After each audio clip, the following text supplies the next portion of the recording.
I'm reaching out to our Rhodes community with a full heart.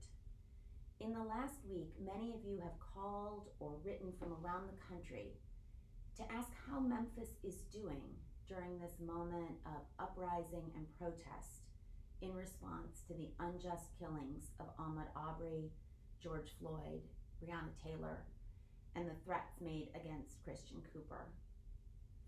None of these incidents happened in Memphis, yet Memphis knows their pattern in its very soul.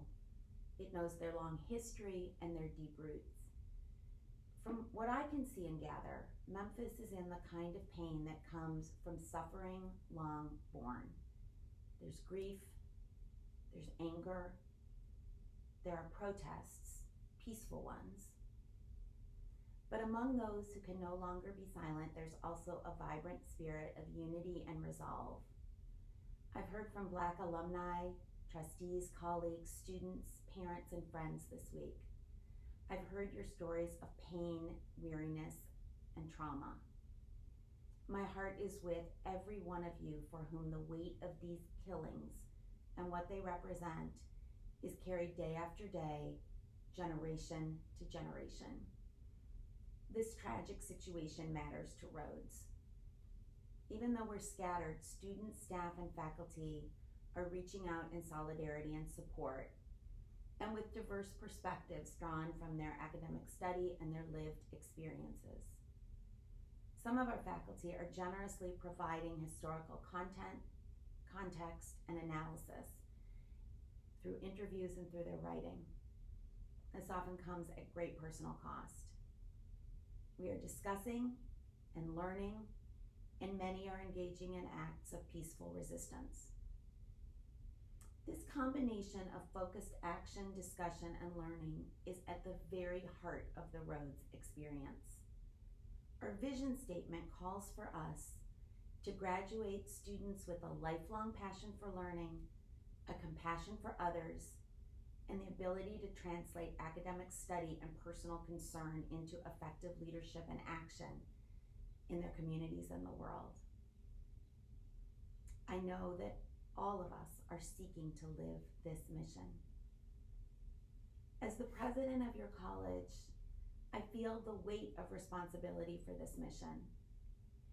It isn't enough to count myself as someone who isn't motivated by hate. It isn't enough to stand quietly by. I need to stand in visible solidarity with Black Americans and others who experience racial injustice. I have to do what I can do to undo the conditions that give structural inequality its license.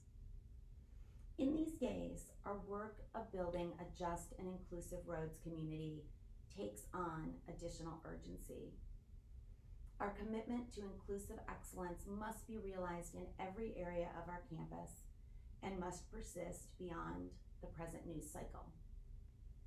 I'm grateful to Chaplain Beatrix and Dr. Sherry Turner, our Vice President for Strategic Initiatives, who have stepped forward to engage our community and help all of us, from the senior college leadership to our students, faculty, and staff, build a more inclusive Rhodes. I invite anyone who would like to join in a first step and participate in a virtual day of learning, peaceful action, and spiritual reflection on Friday, June 5th. Chaplain Beatrix will share information later this week about ways to get involved and participate.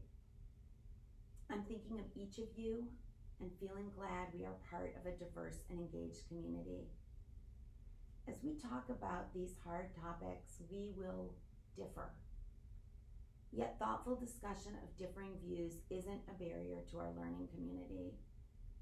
It's its very essence. I've shared my heart with you, and I'm grateful when I hear your heart's language in return.